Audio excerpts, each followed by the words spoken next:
Jackson retires in 1837. He's the most beloved political figure of his time. He is truly a giant and widely admired by the population. But Jackson will leave kind of a mess in his wake. The sale of Western lands was so profitable that we paid off all of our debt. 1837 is the only time in American history where we have no debt, and we did this by selling the land out west. The surplus is given back to the states. All right, so we take all the extra money the government takes in taxes, and we give it to the states. The states will spend it on internal improvements. They'll build roads and things like this. But we take it out of those pet banks. Remember, Jackson had pulled the money out of the Bank of the United States and put it into pet banks. When we pull the money out of the pet banks to give it back to the state governments, the pet banks don't have enough money. These are small state banks. And so they begin calling in their loans. You had a loan for 5 more years. They say you have to pay it off right away. When they begin calling in loans, it becomes very difficult to loan money, and it leads to a credit crunch. It becomes very hard to get loans. Congress ignores this problem. They do nothing. Jackson, fearing that the value of the money will collapse, will issue something called the Specie Circular in 1836. And this says that only gold and silver can be used to buy federal land. Now that gold and silver can do things that paper money can't, no one wants paper money, and so paper money loses its value. And as Jackson is leaving office, he sends the country into a 5-year economic depression. The economy falls apart. A lot of the improvement projects that the states were spending that extra money on stop in the middle of the job. And even though America had paid off all its debts, some states have to go into default, meaning they can no longer pay their debts. So Van Buren comes into the White House as the economy is falling apart, and the things Van Buren will do will actually make the economy much worse. He borrows money to pay off the government debt. Now, when he borrows money, remember, the problem is there's not enough money to borrow. Well, when the government borrows money, it becomes a competitor with other people who want to borrow money, and now there's even less money to borrow. As the paper money loses its value, Van Buren says that all your taxes now have to be paid in gold or silver. Well, the problem is people can't get their hands on gold and silver to begin with, so now people can't pay their taxes. Congress tries to lower the price of land out west to encourage expansion out there and maybe some economic growth, but it can't get the bill through Congress. In 1837, Van Buren proposes creating an independent treasury, and it says American money will be held in treasuries throughout the U.S. and not be available for loaning out our investment. In 1840, this passes. But now that the government won't loan you any money, the money supply is even smaller, it's even harder to get a loan, and the economy gets even worse. The economy has not recovered by 1840 when Van Buren tries to get reelected. The Whigs will not get behind Henry Clay, and instead will support William Henry Harrison. Clay is associated with the bank, which is associated with economic collapse, and so he's lost most of his popularity. Media has evolved. Now we have what's called a penny press, which are newspapers that sell for a penny. And for the first time, regular people are getting a daily dose of news. And these newspapers aren't what you call news. They're all partisan. They're all trying to get you to vote for one candidate or the other. And so the election is incredibly sensationalist. The first one of these, by the way, is the New York Sun, published in 1833. Both parties claim to be the party of the common man. The Whigs are trying to steal this identity from the Democrats. The Democrats actually are the party of the common man. But the Whigs know that you can't run as the party of the elites. Nobody's going to vote for that. But image trumps substance. Philosophy, what they're each going to do if they get elected, is irrelevant. It's all about what kind of guy is Van Buren and what kind of guy is William Henry Harrison. William Henry Harrison is actually a large plantation owner from Virginia, and he's one of the wealthiest men in the western part of the country.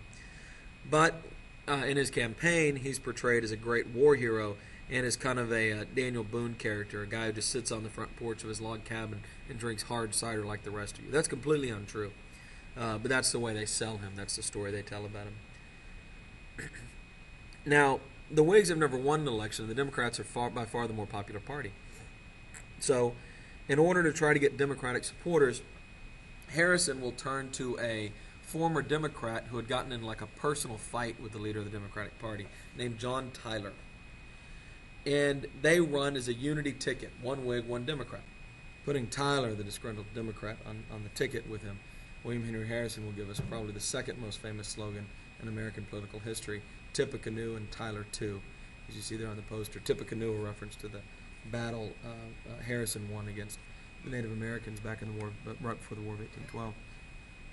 The most famous slogan in campaign history is Martin Van Buren's, although nobody knows that. Kids at the time around New York City would misspell words on purpose and then use the first initials of those words. So something people do today, kids do today, misspell words on purpose and then abbreviate things by their first letters.